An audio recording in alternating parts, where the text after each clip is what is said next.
moves the reference over with it. And in this case, what we want is, we always want it to be looking in that A column where Ravenswood, East Village, and Lincoln Park is.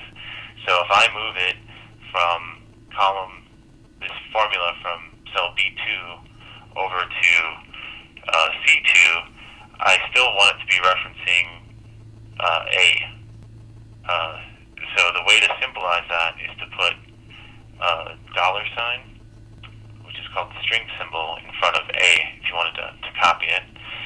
And then similarly, I always want it to be looking at the top row. So if I'm going to copy things down, I want, when I go from B1 to B2, I still want it to be looking at, I'm sorry, when I go from B2 to B3, I still want it to be looking at Garden Club. I don't want it to try to use exactly what's immediately above it, because it'll start putting concatenations upon concatenations. So I am putting a $ in front of the 1, so that it'll always look at this top row, which is 1. Got it. And so then now you can do the drag and drop across. So now I can copy it down, and it won't give me anything funny. Got it. And I could also copy it this way. And then you could drag that whole row down as well, right? And I'll kind of prove it by clearing out past work. Oh, so this is how it would start. Got it. And then so you would do this 1 right here, and then you could copy it over this way, and it works automatically. And you can copy it down, and it works automatically. And you could build it out. Got it. So when I say 30 seconds, if you see me clicking there, once you got it, once you learn that syntax, it's very powerful. And then how would you get this into AdWords? Well, that is a great question, Glenn. And this is not a setup, everyone, because Glenn has not seen what comes next.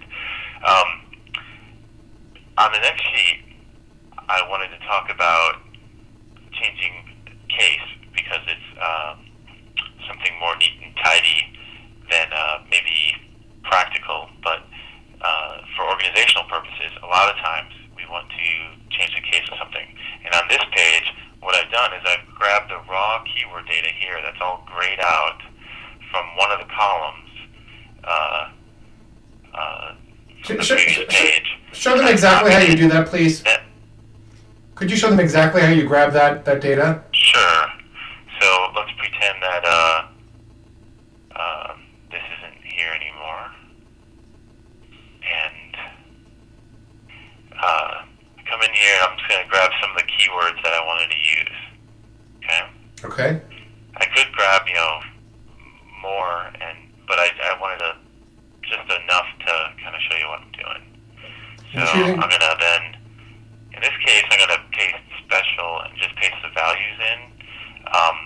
Otherwise, it would paste the formulas. I get it. Yeah, I don't want to. I have that concatenation formula sitting there, so I've pasted that information in here, and this is the raw keyword data.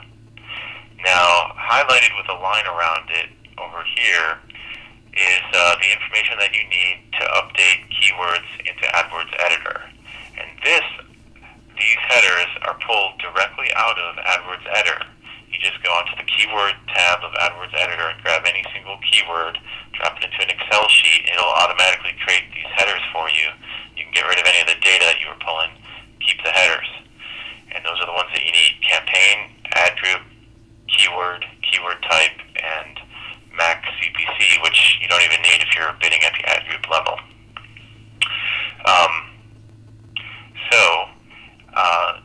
Kind of thinking ahead, I'm just pretending that for some reason I'm expanding in AdWords campaign to market some kind of gardening product, and I'm calling this new campaign Garden Club Expansion. And I haven't come up with an ad group name yet, and we'll actually do that in the next exercise. But I want to put the keywords in. Now, let's say you are kind of anal retentive like me.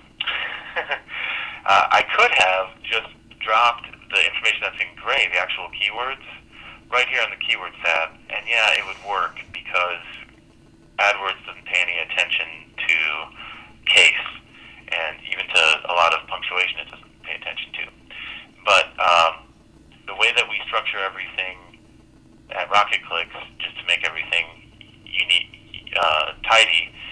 we always have title case for campaigns and for ad groups, and then we have strict lowercase even for proper nouns in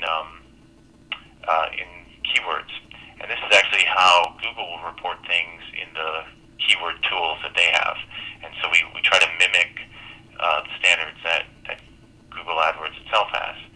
So when you look into an account, you kind of see things in their uniform, and it's pleasing to the eye, and it shows a sense of organization. So this is not totally important in this case, but it makes for a good example of how to use case functions, which is the next thing I'd like to show everyone. If you look right now up at the formula bar, the formula for making something lowercase is simply to type the word lower and then in parentheses whatever information you want to make lowercase, or a cell reference. In this case, I'm referencing back to the raw data, which is in cell A2.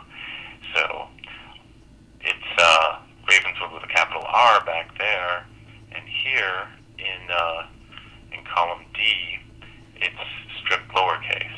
And if we go down to the next one, it's taken both the E and V in the East Village and made that lowercase. Got it. I think that's fair now, enough. I'm showing people tools. I'm showing you all these tools.